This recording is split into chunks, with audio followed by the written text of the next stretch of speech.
Welcome to Wired for Good, conversations for a better energy future. The podcast exploring how we can achieve a faster, fairer and more affordable energy transition. Brought to you by Ausgrid, this podcast aims to make the complex energy industry more accessible and address how the energy transition can unlock greater benefits for all Australians.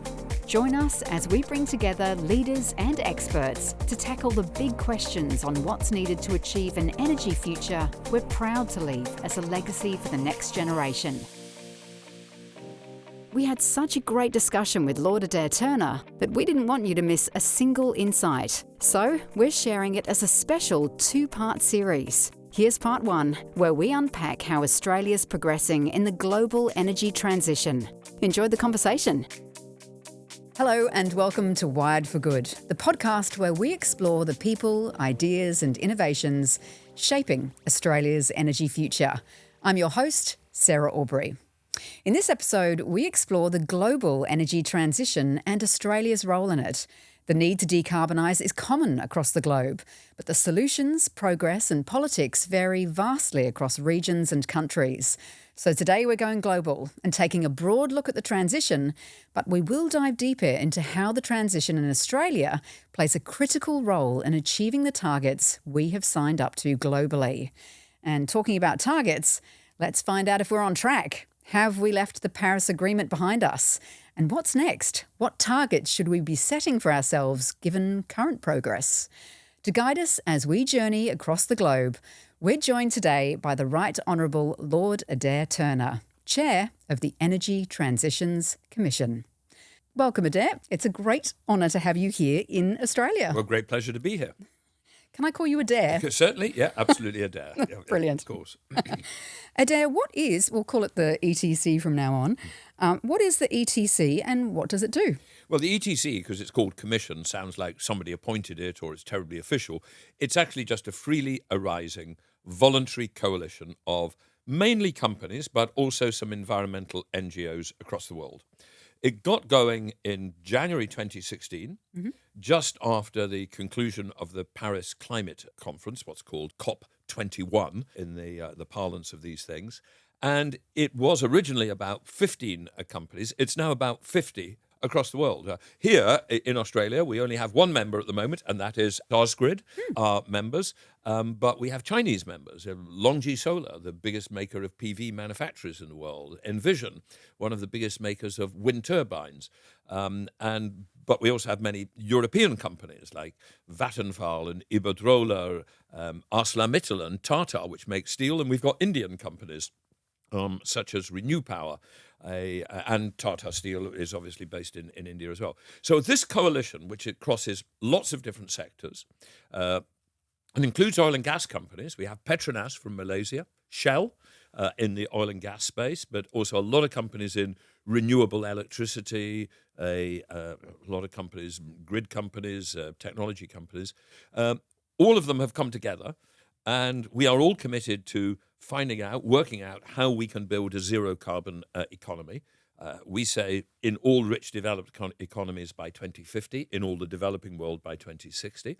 And we work on analysing what are the techno-economic solutions, what are the technologies which will get us there, how much will they cost, how many of them will be costless, where will there be a cost of applying these new technologies. And then once we've done that, we argue for the policies and actions, both private and public policy, which will get us there.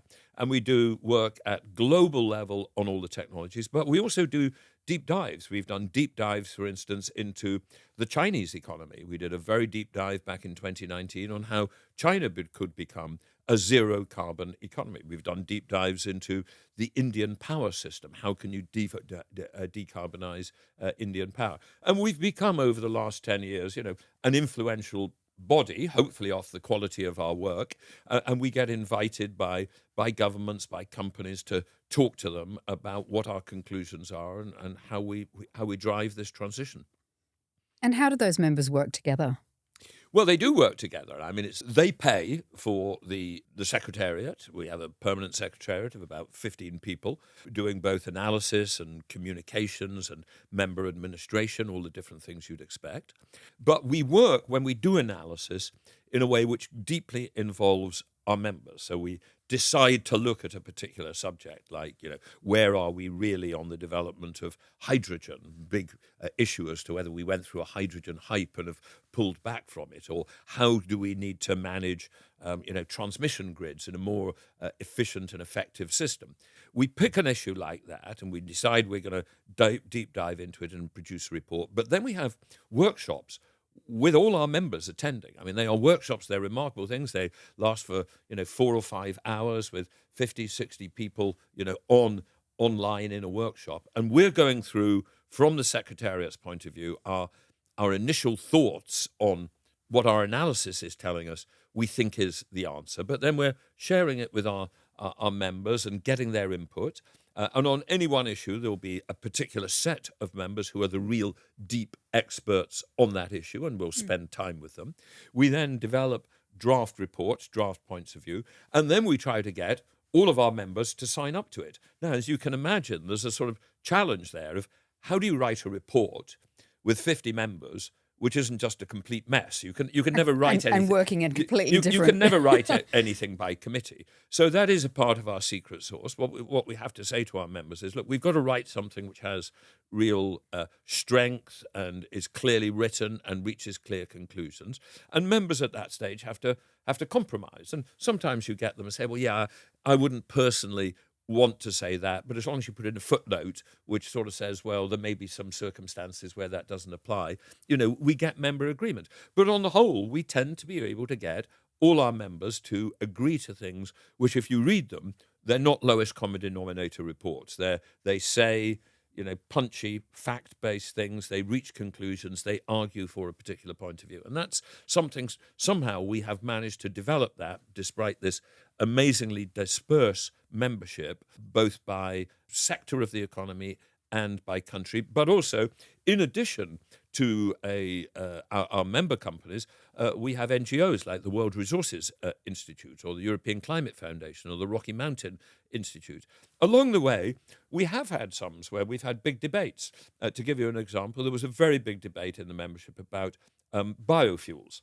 So some people believe that there's a major role to develop biofuels for multiple uses, which will help with the energy transition. And other people are very, very wary of biofuels competing with food production or with biodiversity.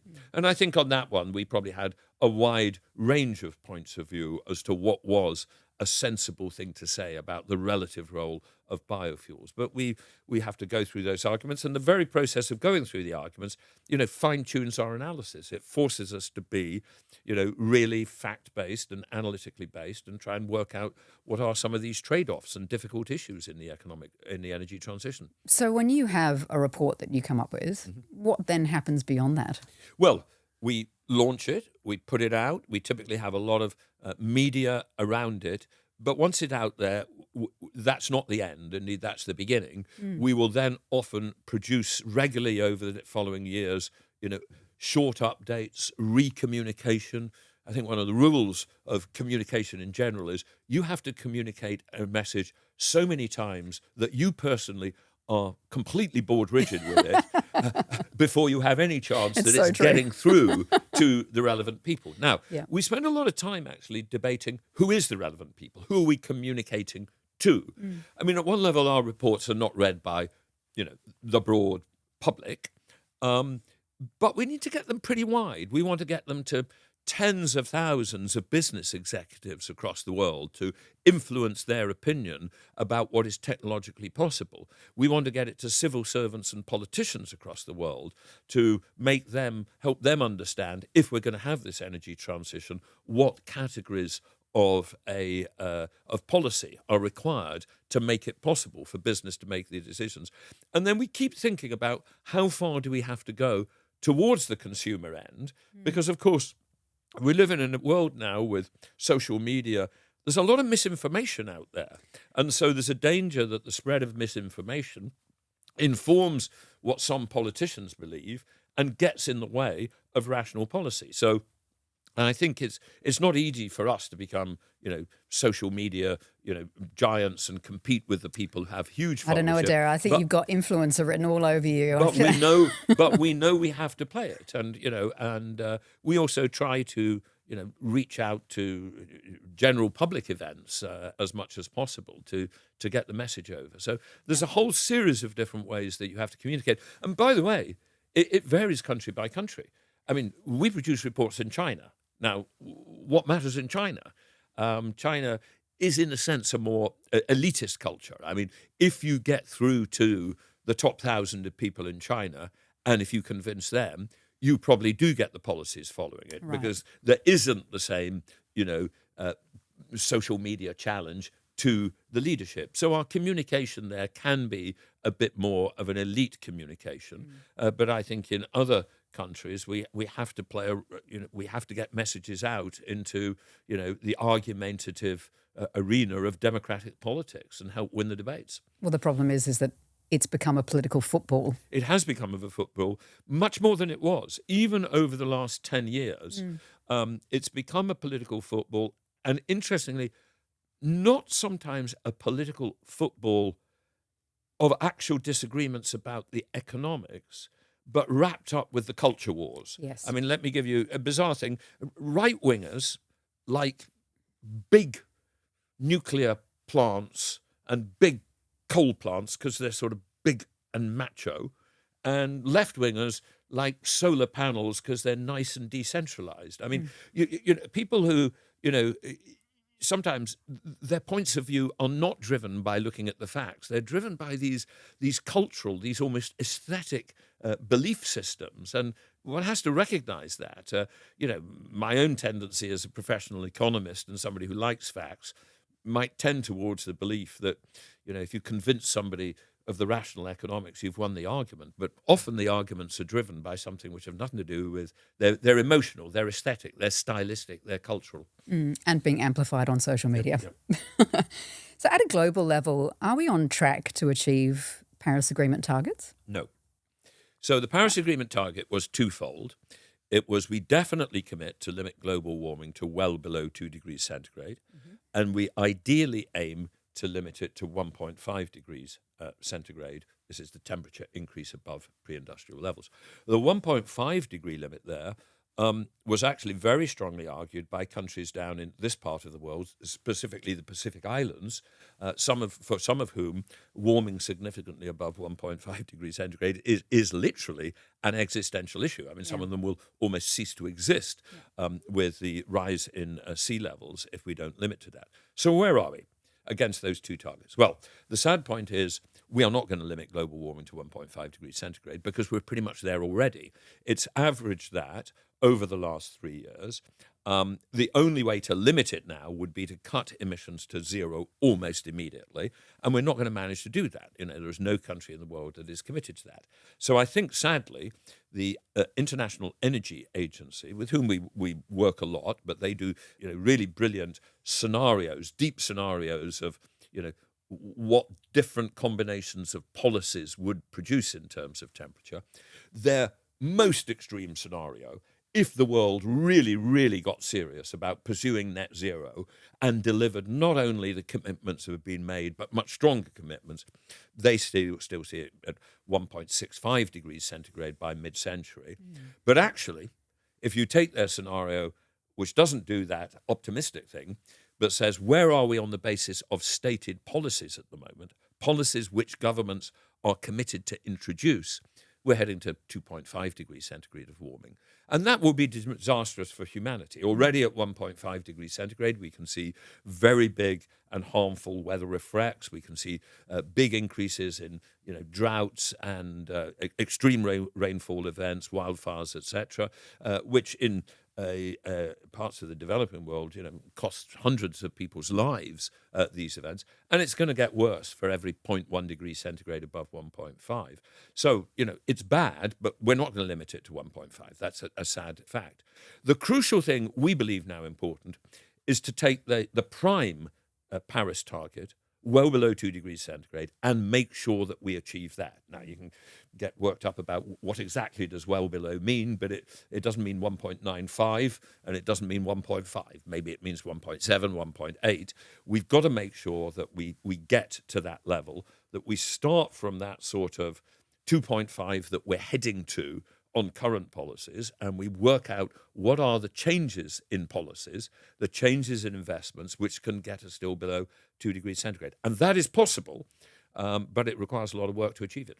Which regions or countries are leading in that? Well, the answer is it's a mix in terms of different countries doing different things. For instance, suppose I was to take China, right?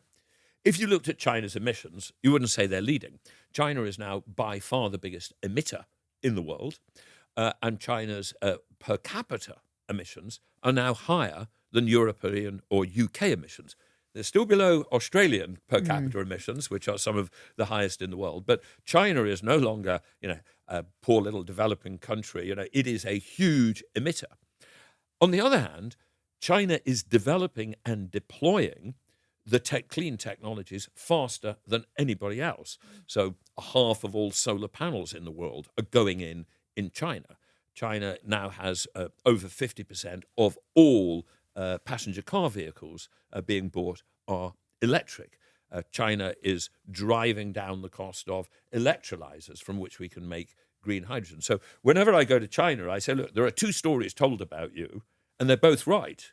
Right? You are the biggest emitter in the world. We will have to have stronger targets out of China to reduce emissions if we're to have any chance of well below 2 degrees centigrade. But we realize that you are also developing and deploying the technologies. Europe is making considerable progress. So the UK has brought down its emissions from about 800 million tonnes in 1990 to 400 million tonnes or so today. And we are committed by 2035 to get them down to sort of 150 million tonnes, that sort of level. And we are on a pretty good trajectory. To give you an example, we have significantly decarbonised our power system. Back in 2010, we had a power system where, on average, a kilowatt hour of electricity had 500 grams of CO2 related to it. We call that the carbon intensity measure, grams per kilowatt hour. That 500 is now 125 in the UK. So we've decarbonised our electricity system by 75%. And we've completely cut all coal plants. There are no coal plants. Back in 2010, we were still getting 40% of our electricity from coal, and we are now getting none from coal. So we've made considerable progress. And then you get different places around the world. India is making considerable progress in the deployment of renewables. I think it's difficult to say anybody's got it perfectly right. And of course, countries have different starting points. France has a very clean electricity because it built an enormous nuclear fleet back in the 1970s. So at the starting point of people debating what to do about climate change, France already looked at a relatively low emission country for a rich developed economy. Where do you think more could be done? Well, everybody's got to do more. And who are the laggards? Are there laggards? Oh, well, America is a laggard. And it was a laggard even before this for Donald Trump, and it's going to be a worse laggard still. I mean, Australia is an interesting point. You do have very, very high emissions per capita. Partly one can say, yes, but that's because we provide a lot of product for the rest of the world. We export it. And there's always a debate about where should you think about the emissions arising from? Should you think about them as arising where they are produced or where they are consumed? So your iron ore, all the minerals that you produce, in a sense, that's bound to give you a high emissions level. You still need a plan to get them down, but I wouldn't, as it were, blame Australia for that because they're actually being consumed in the rest of the world. Where Australia stands out is your power system, dominated by coal, and in some cases dominated by a very dirty form of coal. I mean, the Victoria area, the brown coal there produces electricity with a very, very high grams per kilowatt hour. So if you have brown coal, you probably produce 1,200 grams per kilowatt hour of electricity. Ooh. if you use what is called, super efficient hard coal with ultra supercritical coal plants, most efficient, you can get that down at about 600. So there is coal and there's coal, and sadly, bits of the Australian system are the dirty end of coal, and that is one of the bits which is, Australia has to deliver that. It is clearly committed to doing that. The federal government has this target of 82% renewables by 2030, which is achievable. That will involve, obviously, closing down the coal plants. But that's one of the crucial transitions that Australia has to do. Unfortunately, we do have some politicians who would like us to be building new coal plants with taxpayer money, but building new coal plants would be a really stupid thing to do economically. Look, you can always debate I think about, that's why they want to use taxpayer money, because no one else will do it. It's not going to happen without taxpayer money. I mean, in places like Australia, which are blessed with sunshine, a combinations of solar plus batteries will be a cheaper way of producing round-the-clock electricity than building a new coal power plant. I mean, you can have a debate about your responsibility to the world and the costs and the social costs of how fast you get rid of existing coal. But the idea of building in a country drenched with sunshine new coal plants is about the stupidest thing I've heard for quite a long time.